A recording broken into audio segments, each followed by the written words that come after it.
The church bells echoed through the small town, their sound floating through the crisp morning air like a promise of forever. Inside, the grand hall shimmered with golden light and white roses. Every seat was filled with smiling faces, family, friends, even reporters who'd come to capture what was supposed to be the happiest day of Emma's life. She stood before the tall mirror in her bridal suite, her heart fluttering between nerves and joy. Her gown was a masterpiece, ivory silk that flowed like liquid, and a delicate veil that framed her glowing face. "You look like a dream," her best friend whispered, wiping a tear. Emma smiled softly. "After today, everything will change," she said, her eyes sparkling with hope. But as minutes slipped into hours, whispers began to rise in the hall. The groom, Ryan, was late. At first, people joked about traffic or cold feet. Emma checked her phone again. No message, no call.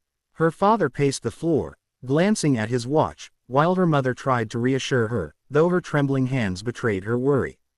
The priest looked uncomfortable, fidgeting with the ceremony book. Still, Emma stood tall, her heart stubbornly clinging to faith.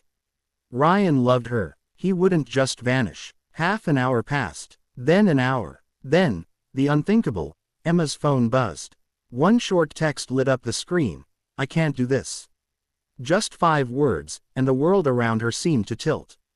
The phone slipped from her hand and clattered to the floor. Her breath caught in her throat. Her mother rushed to her side, but Emma barely heard her voice. The laughter and music outside felt distant, muffled, like echoes from another life.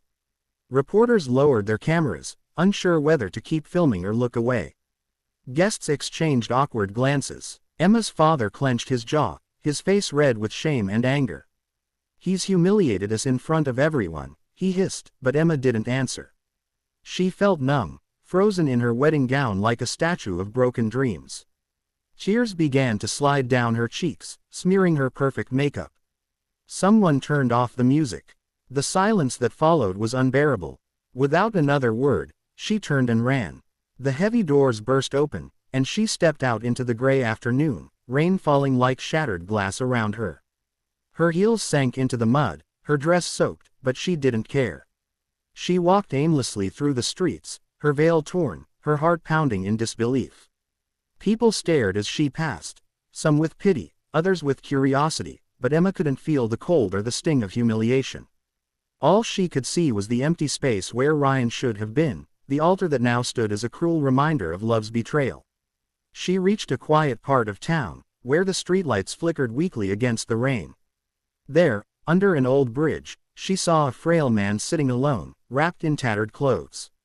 His beard was long and gray, his eyes gentle yet tired. He looked up as she approached, confusion flickering across his face. "You shouldn't be out here, miss," he said softly. His voice trembled but carried warmth. Emma stopped, her breath visible in the cold air. "I was supposed to get married today," she whispered, her voice breaking. The man gave a small, sad smile. "Ah, love can be a cruel teacher," he murmured. Something inside her cracked at those words. She looked at him, this stranger who had nothing, yet somehow understood everything she felt. The world had mocked her, abandoned her, but here was someone who didn't judge her tears. She crouched beside him, unbothered by the dirt soaking her gown. "At least you have no one to disappoint you," she said bitterly. The old man shook his head slowly. "No, child, everyone has someone to miss. Even a beggar remembers what it's like to be left behind." Emma stared at him in silence as rain trickled down her face, mixing with her tears. In that moment, her heart softened, not for herself, but for this man who had lost so much more. The world she thought she knew was gone, but perhaps something new had begun right here, in the quiet beneath the bridge. The next morning, the city woke up buzzing with gossip. Emma's ruined wedding had already become the talk of the town. Photos of her tear-streaked face in a soaked wedding dress were spreading across social media, and news headlines screamed, "Bride left at the altar, groom vanishes minutes before ceremony." Her phone wouldn't stop ringing, but she ignored every call. She sat by her window, wrapped in a blanket, watching the rain drizzle down like her own fading dreams. Her mother pleaded with her to eat something, her father muttered about suing Ryan's family, but Emma just stared in silence. Everything she had planned, every hope she'd built, it had all vanished overnight. By afternoon, she couldn't take the pitying eyes anymore. She grabbed her coat and left the house without saying a word. The streets still looked gray and heavy from last night's rain. She walked without direction until she found herself near the same bridge.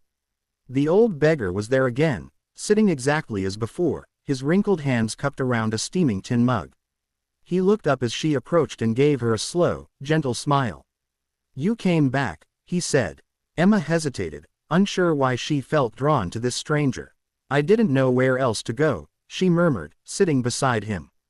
The man nodded, as though he understood perfectly. For a while, they sat in silence, listening to the river below. Finally, he spoke. "You look less like a bride today, and more like yourself." His words startled her, but there was no mockery in his tone. Just quiet truth. She gave a short laugh, bitter and hollow. "Myself. I don't even know who that is anymore." He studied her for a long moment before saying, "When the world strips everything away, that's when you truly meet yourself." His words lingered in the cold air, and Emma found herself wondering who he really was. He didn't sound like an ordinary beggar. His eyes were sharp, intelligent, yet filled with a sadness that only life's harsh lessons could teach. She asked his name, and he replied softly, "Henry." Something about his calmness comforted her. She told him about the betrayal, about Ryan's sudden disappearance, about how everyone now looked at her like a broken doll. Henry listened without interruption, only nodding every now and then. When she finished, she felt lighter, as if the burden of her shame had been lifted, even if only a little. "You know," Henry said after a pause, "people chase love like it's a prize. But love isn't something you win. It's something you give." That night, Emma went home but couldn't sleep. Henry's words echoed in her head, stirring something deep inside her. The next morning, while the world still whispered about her humiliation, Emma stood in front of the mirror again. No makeup, no gown, just herself. Her reflection looked fragile but alive, and for the first time since the wedding, she smiled faintly. Later that day, her parents sat at the breakfast table, discussing what to do next. That's when Emma walked in, her voice steady and clear.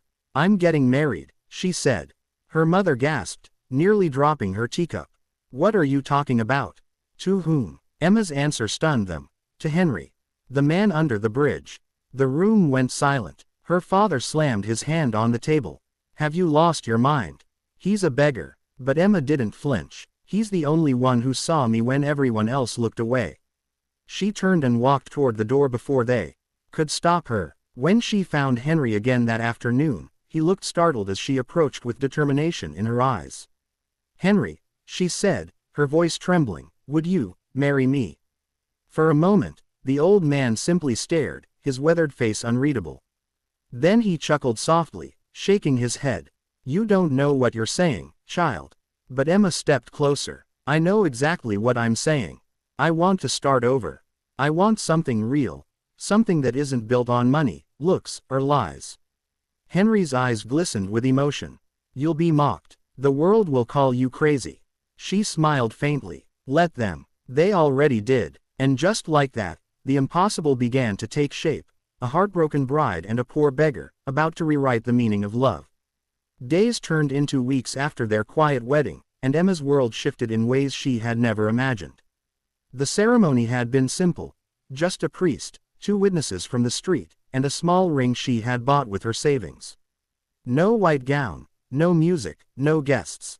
The tabloids had gone wild, calling her the delusional bride, and the heiress who lost her mind. But Emma ignored them all. For the first time in her life, she didn't care what people thought. Her life with Henry, though poor and unconventional, felt strangely peaceful. They lived in a small rented room behind an old bakery. The walls were cracked, the furniture secondhand, but the space was warm and full of laughter. Every morning, Henry would wake up early, make tea on a small stove, and hum old melodies while Emma tidied the room. Sometimes they shared stories of their pasts. Emma spoke of her childhood dreams, while Henry told her tales from distant lands, stories so vivid and detailed that she often forgot who she was listening to. But little by little, Emma began to notice peculiar things about him. Henry never begged anymore, though he still wore the same ragged coat. Once, when she found him reading a thick leather-bound book filled with Latin, he quickly shut it as if embarrassed. Another time, she caught him sketching designs of old buildings in a notebook with remarkable precision. "You draw beautifully," she remarked. Henry smiled faintly. "It's just a habit from a long time ago." One evening, when a storm howled outside, Henry didn't return home until after midnight. Emma had been pacing the room, worried sick. "Where were you?" she cried as he entered, drenched and pale. He hesitated before saying softly, "Just walking. Sometimes I need to see what I've left behind."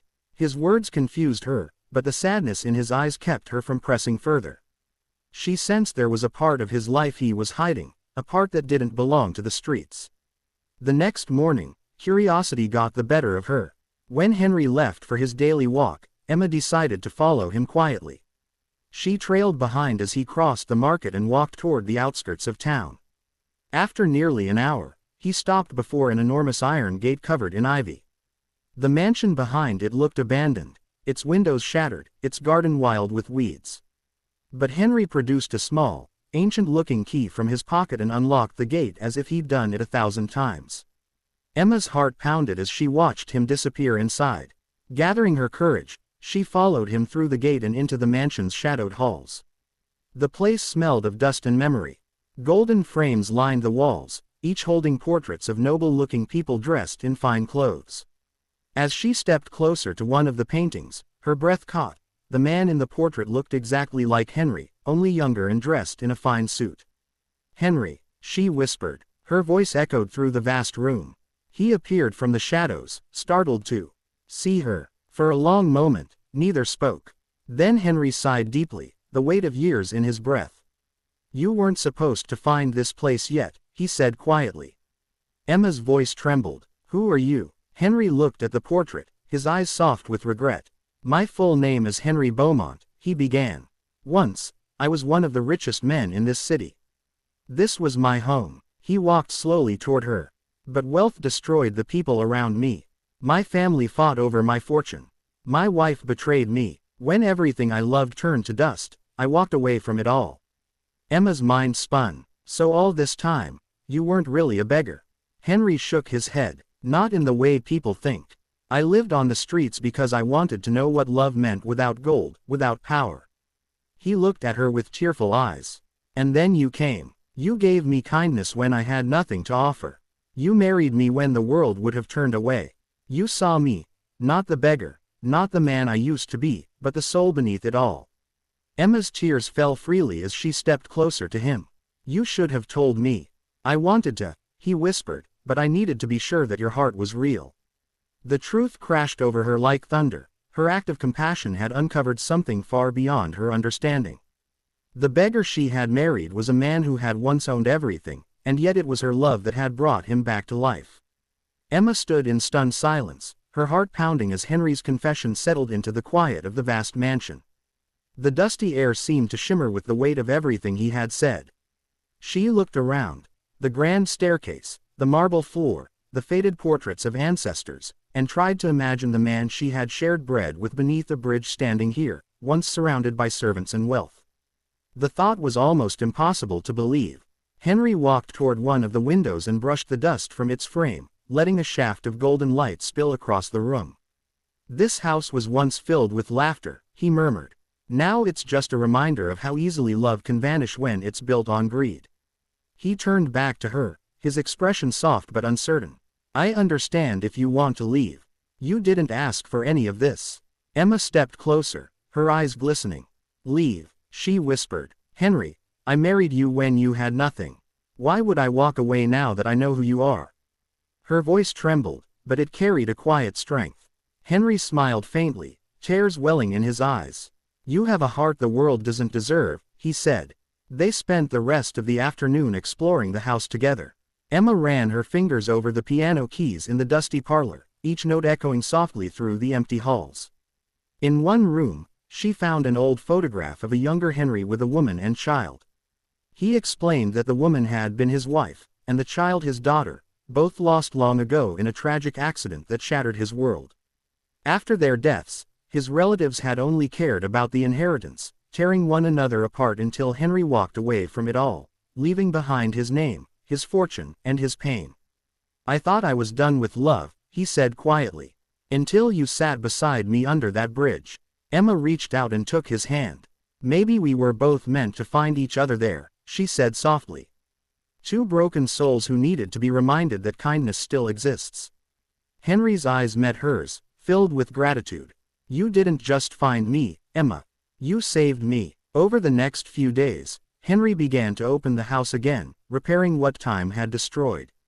He hired a few old workers from his past who still respected him, and together they restored the rooms to their former glory, but this time, without the emptiness that had once haunted them. Emma filled the halls with laughter, music, and warmth. Neighbors who once pitied her now spoke of her courage. The story of the bride who married a beggar spread quickly, capturing hearts everywhere. People called it madness turned miracle. Journalists came knocking, desperate for interviews. One morning, as a reporter tried to hand her a microphone, Emma simply smiled and said, "There's nothing unbelievable about kindness. It only surprises people because they've forgotten what it looks like." Her words went viral. Millions watched, inspired by the woman who had chosen love over judgment. Henry and Emma never sought fame or fortune.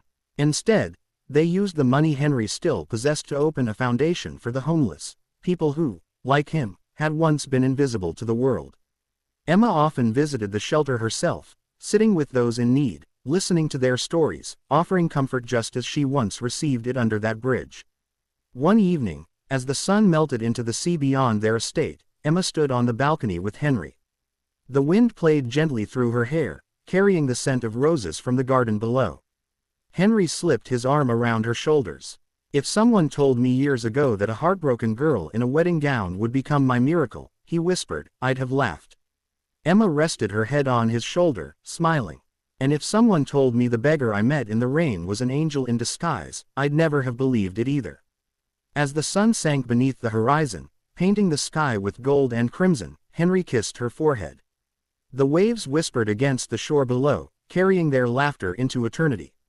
Emma had been abandoned once, but in losing everything, she had found something far greater, a love that saw past appearances, a love that healed. Her journey from heartbreak to hope had come full circle, proving that sometimes the most unbelievable stories begin the moment we choose compassion over pride.